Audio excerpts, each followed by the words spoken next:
Chapter 4। अदृश्य शत्रु का पहला वार। रात गहरी हो चुकी थी।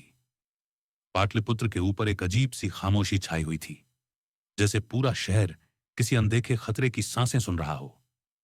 9 अज्ञातों की सभा उस रात पहले से ज्यादा सतर्क थी। महल की दीवार पर पहली दरार। अचानक महल के उत्तरी प्रांगण में एक जोरदार धमाका हुआ।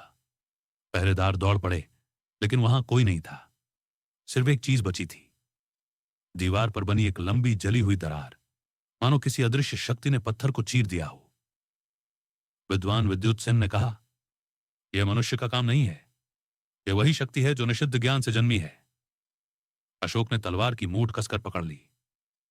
बगीचे में मृत फूलों की वर्षा। कुछ ही देर में राजमहल के बगीचे से चीख पुकार सुनाई दी। आसमान से फूल गिर रहे थे, पर वे जीवन से भरे नहीं थे। वे काले थे, जले हुए राख जैसे। ऋषि वरुणाचार्य फुसफुसाए, यह चेतावनी है, वह यही है, पर दिखाई नहीं देता। अशोक ने आदेश दिया, सभी द्वार बंद कर दिए जाएं। अदृश्य कदम अशोक अपने निजी कक्ष में पहुंचे। कमरा शांत था। तभी उनके पीछे हल्की हल्की आहट सुनाई दी। धप धप। उन्होंने मुड़कर देखा, कोई नहीं, लेकिन फर्श पर हवा में दबते हुए अदृश्य पैरों के निशान उभर रहे थे। अशोक ने तलवार निकाल ली। पहला हमला अचानक एक जोरदार झटका लगा। अशोक की तलवार हाथ से छूटकर दीवार से टकरा गई। उनका गला किसी अदृश्य शक्ति ने जकड़ लिया था। तभी अशोक के वक्ष पर 9 अज्ञातों का चिन्ह नीली रोशनी में चमक उठा। कमरा कांप गया। दबाव खत्म हुआ। दुश्मन की झलक धुएं के बीच एक आकृति उभरी, आधा मानव आधा छाया। उसकी आंखें नीली आग की तरह जल रही थीं। वो बोला, सम्राट, ये तो बस शुरुआत है।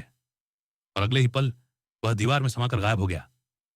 युद्ध की घोषणा। अशोक ने 9 विद्वानों की ओर देखा। अब यह केवल ज्ञान का विषय नहीं रहा, यह युद्ध है। सभा में सन्नाटा छा गया। ऋषि वरुणाचार्य ने कहा, अगला अध्याय पूरे साम्राज्य की दिशा तय करेगा।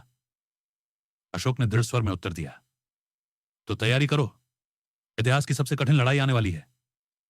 उस रात पहली बार अशोक नहीं, ज्ञान खुद कांप उठा। अगर आपको यह पाठ अच्छा लगे तो ऐसी और वीडियो देखने के लिए चैनल को सब्सक्राइब करें और बेल आइकॉन को दबाएं। स्मार्ट टेक मीडिया को सब्सक्राइब करें। Thanks for watching.